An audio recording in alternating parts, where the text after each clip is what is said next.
ఉదయం 5:30 అవుతుంది. ఇంకా మెల్లగా వెలుతురు కూడా వచ్చేస్తుంది కదా. హలో, హాయ్, అందరికీ నమస్కారం. నేను మీ భవానీని, మిడిల్ క్లాస్ వైఫ్ లైఫ్. అందరు ఎలా ఉన్నారు? బాగున్నారు? నేను కూడా చాలా బాగున్నానండి. ఇంకా పొద్దున్నే డైలీ వ్లాగ్ నేను మళ్ళీ ఇప్పుడు పెడుతున్నానండి. చాలా రోజులు అయిపోయింది నేను వ్లాగ్ చేసి కూడా. ఈ వీడియో చేసి కూడా నేను ఒక 2-3 డేస్ అయిపోయింది అన్నమాట. కానీ నాకు పోస్ట్ చేయడానికి మాత్రం టైం కుదరలేదు. వాయిస్ ఓవర్ ఇవ్వలేకపోయాను అనమాట. ఇంకా అందుకని ఇంకా ఈరోజు మాత్రం నేను వాయిస్ ఓవర్ ఇచ్చి అప్లోడ్ చేసేస్తున్నాను. ఇంకా డైలీ వ్లాగ్ అంటే అందరికీ తెలిసిందే కదా. పిల్లలు స్కూల్కి వెళ్ళే టైము, హడావిడి, మనం ఇంట్లో పనులు రెగ్యులర్గా చేసుకునేవి కూడా మనం కంటిన్యూగా చేసుకుంటూనే ఉంటాము. ఇది డైలీ నేను ఇదంతా క్లీన్ చేసుకుంటానండి. ఎవ్రీ మార్నింగ్ మాత్రం నాకు కంపల్సరీగా మొత్తం హౌస్ చుట్టూరు ఉంటుంది నాకు ఖాళీ ప్లేస్. ఆ ప్లేస్ అంతా నేను తుడుచుకుంటాను. ఇక్కడ డైలీ రాగి చెంబుతో వాటర్ పెడతాను కదా, అవి మొక్కలకు పోసేసి మళ్ళీ మొత్తం ముగ్గంతా వేసేసిన తర్వాత అంతా క్లీన్ అయిపోయిన తర్వాత మళ్ళీ వాటర్ పెడతాను అన్నమాట. టైం ఎక్కువ పట్టేస్తుందండి ఈ ప్లేస్. ఇక్కడ నాకు ఇంకా తులసి మొక్క దగ్గర అలాగే మొత్తం అంతా క్లీనింగ్ చేసుకొని వాటర్తో తడి పెట్టుకొని ముగ్గు పెట్టుకోవడానికి నాకు ఇంచుమించు ఒక 1/2 అలా టైం పట్టేస్తుందండి. ఈ పెట్టడం వల్ల నాకు మార్నింగే ఈ 1/2 టైం మాత్రం ఇక్కడ నేను పీస్ఫుల్గా చేసుకుంటాను. లేట్ అయినా సరే కంపల్సరీగా ఈ పని మాత్రం స్కిప్ చేయనండి. ఇంకా గుమ్మం దగ్గర ఈ మనీ ప్లాంట్ పెట్టానండి. మొత్తం గుమ్మం అంతా లైట్గా పాకుతుంది అన్నమాట. అంటే మనీ ప్లాంట్ మొత్తం పాకుతుంది. చాలా మంచిగా పెట్టుకుందాం అనుకుంటున్నాను. ఇదంతా కొంచెం గోంగూర, తోటకూర ఇవన్నీ వచ్చినాయి. బచ్చల కూర సింపుల్గా వచ్చినాయండి. సింపుల్గా చిన్నవి ఉంటే వేసానమాట. అవి మంచిగా ఒక్కొక్కటి వస్తున్నాయి. ఇంకా పూర్తిగా వస్తే ఇంకా బాగుంటుంది అనిపిస్తుంది. ఇంకా ఎలాగో వాటర్ జల్లేసాం కదా, తుడిచేసాము. ఇంకా తడిగుట్టుతో కూడా తుడిచేసి మనం మాత్రం ముగ్గు మాత్రం పెట్టేసుకుంటున్నాను. కంపల్సరీగా గుమ్మం దగ్గర మాత్రం నేను ఇలా కమలం పువ్వును అటు ఇటు పద్మాలు వేస్తానండి. నాకు ఇష్టం అలా గుమ్మం ముందు కమలము పద్మం ఉంటే బాగుంటుంది. ఇంకా ముగ్గు మాత్రం డిఫరెంట్గా వేసుకుంటాను, కానీ ముందు గుమ్మం దగ్గర మాత్రం కంపల్సరీగా ఆ పద్మమును కమలం మాత్రం ఉంటాయండి. ఇరువైపులా చూడడానికి మాత్రం చాలా బాగుంటుందండి. రంగులు వేసుకుంటే మాత్రం నా దగ్గర రంగులు లేవు కాబట్టి నేను ఇప్పుడు వేయట్లేదు. రంగులు తెచ్చినప్పుడు మాత్రం కంపల్సరిగా వేసుకుంటాను. నాకు చాలా ఇష్టం ముగ్గులు వేయాలంటే. నాకే కాదు, చాలామందికి ఇష్టం ఉంటుంది కదండి. 19 కిడ్స్ అయితే బాగా ఇష్టపడతారు. అన్నిట్లోని చాలా మంచిగా ఉంటారు కదా. నాకు మాత్రం ఇలా ముగ్గులు వేయాలంటే చాలా ఇష్టము. దీని గురించే నేను 1/2 అవర్ మాత్రం టైం కేటాయించేస్తాను అనమాట. ఇంకా ఈ ముగ్గు దగ్గర కూర్చుంటే పిల్లల్ని పంపించడం చాలా కష్టం అవుద్ది. అందుకనే నేను కొంచెం ఎర్లీ మార్నింగే లేవడానికి ట్రై చేస్తాను. ఒక్కొక్కసారి కుదురుతుంది, ఒక్కొక్కసారి కుదరకపోద్ది ఎవరికైనా. నాకు మాత్రం కొంచెం నాకు అలవాటు చేసుకున్నానండి ఇంకా తొందరగా లేగడం. ఇదివరకంటే చిన్నపిల్లలుగా ఉన్నప్పుడు మాత్రం లెగడానికి నాకు కొంచెం ఇబ్బంది అయ్యేది. కానీ ఇప్పుడు అలా ఏం లేదండి. పిల్లలు ఎదిగారు, చక్కగా నేను లేచి చేయగలుగుతున్నాను. అంటే టైం అలాగా నాకు అలవాటు చేసుకున్నాను అనమాట. నాకు నేనే అలవాటు చేసుకున్నాను. కొంచెం నేనైతే లెగ్గలుగుతాను, చేయగలుగుతాను పని. ఇంకా ముగ్గు మాత్రం 9 చుక్కలతో కలుపు ముగ్గులు మాత్రం వేసానండి. ముగ్గు మాత్రం ఒకసారి మీరు కూడా చూడండి, చూసి ఎలా ఉందో నాకు కామెంట్ చేయండి. లైక్ చేయడం మాత్రం మర్చిపోకండి. కొంచెం నేను వాయిస్ ఓవర్ ఇస్తున్నప్పుడు పక్షుల అరుపులు అలాగా కొంచెం డిస్టర్బెన్స్గా ఉన్నట్టుగా ఉంది. కొంచెం ఏమనుకోవద్దండి. అసలు కొంచెం డిస్టర్బెన్స్గా అంటే పక్షులు బాగా అరుస్తున్న సౌండ్ వస్తుంది. కొంచెం సౌండ్ పొల్యూషన్గా అనిపిస్తుంది అన్నమాట. నాకే అనిపిస్తుంది అలాగా. మీరు కూడా ఒకసారి అడ్జస్ట్ చేసుకొని ఈసారి మాత్రం వీడియో చూడండి. ఈ ముగ్గు మాకున్న ఈ చిన్న ప్లేస్లోనే ఈ బ్లాక్ కలర్ టైల్స్ మీదే నేను ముగ్గేస్తాను. అది ఈ చిన్న ప్లేస్లోనే కొంచెం 9 చుక్కలు అలాగే 13 చుక్కలు అని వేస్తాను సింపుల్గా ముగ్గు మాత్రం. నేను ముగ్గేసినప్పుడు మొత్తం 4 సైడ్స్ కూడా నేను బోర్డర్స్ మాత్రం గీస్తానండి కంపల్సరీగా. బోర్డర్స్ లేకుండా మాత్రం నేను వేయను. అంటే ఫస్ట్ నుంచి నాకు అలా అలవాటు లేదండి. ఇంకా ముగ్గేయడం కూడా పూర్తయిపోయింది కదా. ఇంకా ఫస్ట్ పాలు పెట్టినానండి పొయ్యి మీద. కాఫీకి పాలు పెట్టినాను. ఈరోజు పిల్లలకి లంచ్ బాక్స్లోకి కొంచెం వెజిటేబుల్స్ ఏం లేవు మాట, ఇంకా ఉన్నాయి అన్నీ. నేనేంటంటే కూరగాయలు ఉన్నప్పుడు ఒక్కొక్క రకం కూరగాయలు ఉన్నప్పుడు 1-2 పీసులు పక్కన అలా పెడతాను అనమాట. క్యారెట్ ఉన్నా బంగాళదుంప ఉన్నా ఒక్కొక్కటి అలా పక్కన పెడితే దేనికైనా యూజ్ అవుతుంది కదా, అవన్నీ కలిపి అయినా వండొచ్చని నేను వండుతాను అనమాట. ఇంకా మా వారికి కాఫీ ఇచ్చేస్తున్నాను. ఈ కాఫీ మేమిద్దరం షేర్ చేసుకుంటాం. కానీ ఈ రోజు నుంచి మా వారు టీ కాఫీది మానేశారు. నేను కూడా అంతేనండి, ఒక 40 days అలాగా మానేద్దామని అనుకున్నాం అన్నమాట. అందుకని ఇంక మానేసాము. ఇంకా పిల్లల కోసం వెజ్ బిర్యానీ ఇలా చేసేస్తున్నాను అనమాట. ఈ బిర్యానీ ఎలా ఉందో ఒకసారి మీరు కూడా చూడండి. సింపుల్గానే చేస్తున్నాను, అందరూ చేసినట్టే. నేను మాత్రం వెజిటేబుల్స్ మాత్రం కూర పొయ్యి మీద వేసినప్పుడు మాత్రం ఇలా కట్ చేసుకొని పెట్టుకుంటాను. అంటే ఇవి వెజ్ బిర్యానీ కాబట్టి ఇప్పుడు కట్ చేసుకుంటున్నాను. లేదంటే కూరగాయలు ఏ రకమైన కూరగాయలు ఉన్నప్పుడు మాత్రం అవి కట్ చేసుకొని ముందే పెట్టుకుంటాను.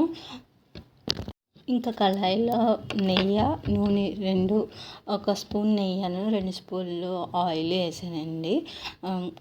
తర్వాత ఏమో మసాలా దినుసులు ఉంటాయి కదా, అది కూడా వేసేసాను. అవి వేగేలోగా నేను ఇవి కూడా కట్ చేసుకున్నాను. నేను మాత్రం నాకు ఇక్కడ ఒక చిన్న అలవాటు ఉందండి. షింక్ ఎప్పుడు ఖాళీగా ఉండాలి, అంట్లు స్టాండ్ ఎప్పుడు ఫుల్గా ఉండాలని ఒక కాన్సెప్ట్ పెట్టుకున్నాను అనమాట. అందుకని నేను షింక్లో అంట్లు ఏమి ఎక్కువ శాతం మాత్రం ఉంచను, ఎప్పుడు క్లీన్ చేసేసుకుంటాను. ఇంకా నైట్ అంతా క్లీనింగ్ అయిపోయింది కాబట్టి ఇంకా షింక్ మొత్తం ఖాళీగా ఉందండి. ఇంకా ఉల్లిపాయ పచ్చిమిరపకాయ వేగిన తర్వాత ఇప్పుడు బంగాళదుంపను క్యారెట్ 2 అన్నీ మగ్గిన తర్వాత మనం లాస్ట్లో టమాటా వేయాలండి. లేదంటే ముక్క ఉడకదు, అంటే వేగదు, టేస్ట్ ఉండదు. అంటే ఏదో టమాటా తిన్నట్టుగా ఉంటుంది ముందే మనం టమాటా వేసేస్తే. అందుకని లాస్ట్లో ముక్క కొంచెం వేగిన తర్వాత మనం ఈ ముక్కలన్నీ వేగిన తర్వాత టమాటా వేస్తే మాత్రం చాలా మంచిగా అనిపిస్తుందండి. అన్ని ఫ్లేవర్లు కలిసినట్టుగా ఉంటాయి అన్నమాట. ఇంక ఇవన్నీ వేగిన తర్వాత అల్లం వెల్లిపాయ పేస్ట్ వేసేసి అలాగే కొత్తిమీర కూడా వేసేసాను. దాని తర్వాత ఏంటంటే బియ్యం నానబెట్టి ఆల్రెడీ ఉంచుకున్నాను కదా, అవి కూడా వేసేసి కొంచెం ఒక 2 నిమిషాలు మాత్రం మీడియం ఫ్లేమ్లో కొంచెం వేగనివ్వాలన్నమాట. ఈలోగా మా అమ్మాయి ఫ్రెష్ అప్ అయిపోయి దేవుడికి పూజ కూడా చేసేసుకుంటుందండి. తన డైలీ చేసుకునే పూజ మాత్రం చేసేసుకుంటుంది. ఈలోగా నేను బియ్యం కూడా వేసేసి 2 నిమిషాలు వేగనివ్వాలన్నాను కదా, ఇంకా బియ్యం కూడా వేసేసి ఇంకా పెట్టుకున్నాను అనమాట. ఇప్పుడు ఇది నేను నార్మల్ రైస్తో చేస్తున్నాను కాబట్టి గ్లాస్కి 2 గ్లాసులు వాటర్ తీసుకుంటున్నాను. అదే బాస్మతి రైస్ అయితే మాత్రం గ్లాస్కి 1.5 గ్లాసులు వాటర్ తీసుకుంటే సరిపోతాయండి.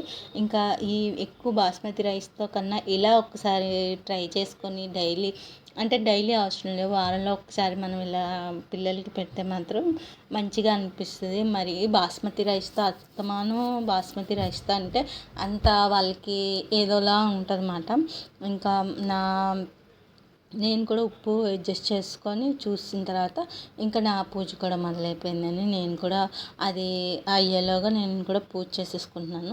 ఇంకా నేను పిల్లలకి దోశల పిండి ఆడించాను అనమాట.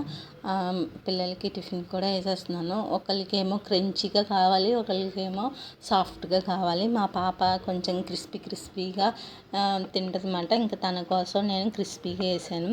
ఇంకా చట్నీ అయితే ఏం చేయలేదండి. నేను కొత్తిమీర పచ్చడి ఉంటే అది చేసి పెట్టుకున్నాను అనమాట. ఆ పచ్చడి వేసుకొని తినేస్తున్నారు పిల్లలు. ఇంక చూసారా బిర్యానీ అంతా పొడిగా అనిపించింది. బాస్మతి రైస్ లాగా ఉంటుంది కానీ బాస్మతి రైస్ కాదండి, సోనా మసూరి అన్నమాట. నేను బిర్యానీ చేసినా లేకపోతే పులిహోర చేసినా ఏం చేసినా పిల్లలకి బాక్స్ నిండా పెడతానండి. ఎందుకంటే పిల్లలు షేర్ చేసుకొని తింటారు కాబట్టి. స్పెషల్గా ఏమైనా వండినప్పుడు మాత్రం కంపల్సరీగా షేర్ చేసుకుంటారు. అందుకేనండి పిల్లలకి బాక్స్ నిండా ఇంకా పెట్టేస్తున్నాను. దీంట్లో అయితే వాళ్ళు ఇంకేం కలుపుకోరమాట. అందుకని నేను కర్రీ అయితే ఏం వండలేదు.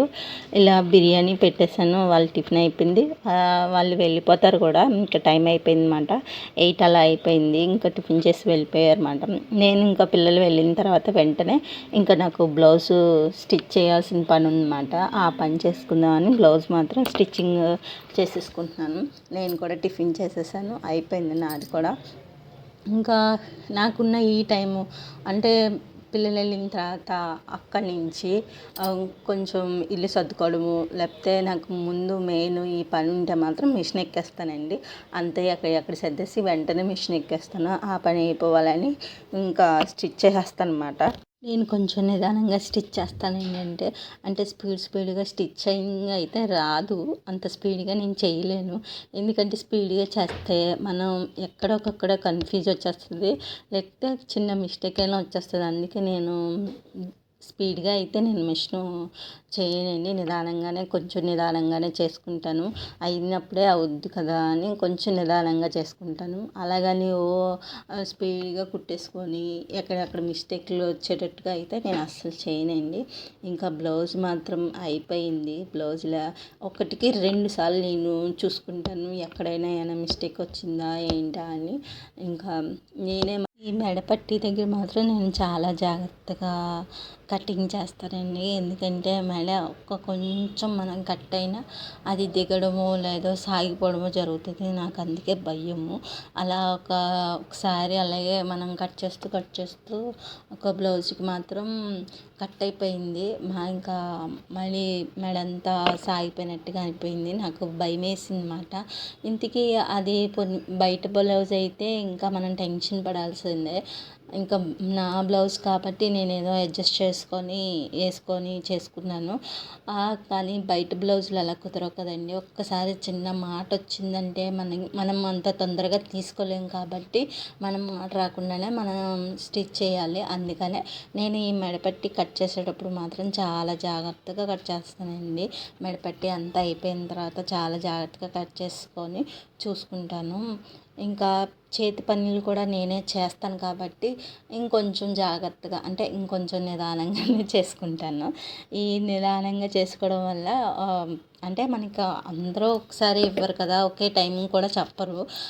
ఎవరికి టైం బట్టి వాళ్ళకి చెప్తాను అన్నమాట. అందుకనే 1, 2 కొంచెం ఎక్కువ క్వాంటిటీలో ఉంటే మాత్రం బయట ఇచ్చుకున్నా బాగుంటుంది. కానీ నేను బయటకైతే ఇవ్వను. సాధారణంగా ఇంట్లోనే నేనే చేతి పని చేసేసుకుంటాను అన్నమాట. ఇంకా ఈ చేతి పనులన్నీ చేసుకొని వాళ్ళకి మళ్ళీ నాకున్న ఒక అలవాటు ఏంటంటే వేసుకున్న వెంటనే, అంటే బ్లౌజ్ ఇచ్చిన వెంటనే వేసుకొని ఎలా ఉందో కన్ఫర్మ్ చేసుకుంటాను అన్నమాట. ఎక్కడైనా హెచ్చు తగ్గులు ఉన్నాయో లేదా అని చూసుకుంటా. మళ్ళీ చేతి పనులు ఏమైనా తేడా మిస్టేక్ ఏమైనా వచ్చిందా అని చూసుకుంటాను, అడుగుతాను అన్నమాట.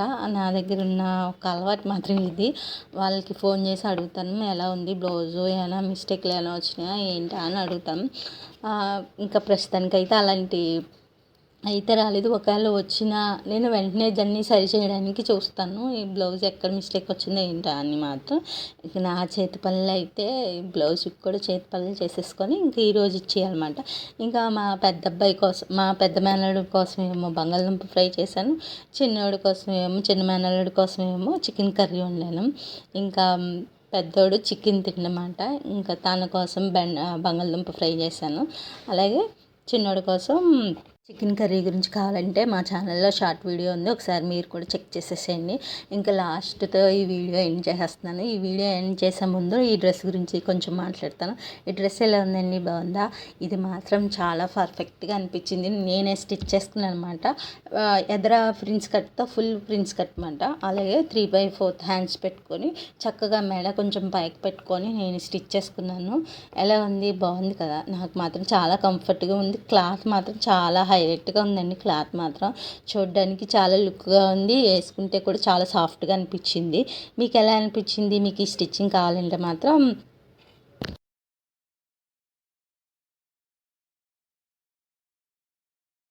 ఇంకా దీంతో పాటు ఈ క్లాత్ కూడా ఒకటి ఉందండి. ఇది కూడా నేను హాఫ్ కుర్తా కుడదామా లేకపోతే కుర్తాలాగా ఫుల్ కుర్తా కుడదామా అని ట్రై చేస్తున్నాను. మీకు ఏది బాగుంటుందో నాకు కామెంట్లో చెప్పండి. ఇంకా ఈ వీడియో ఇక్కడితో స్టాప్ చేసేస్తున్నాను. ఇంతకీ మీకు ఈ వీడియో నచ్చిందా? నచ్చితే లైక్ చేయండి, మా ఛానల్ని సబ్స్క్రైబ్ చేసుకోండి. ఉంటా.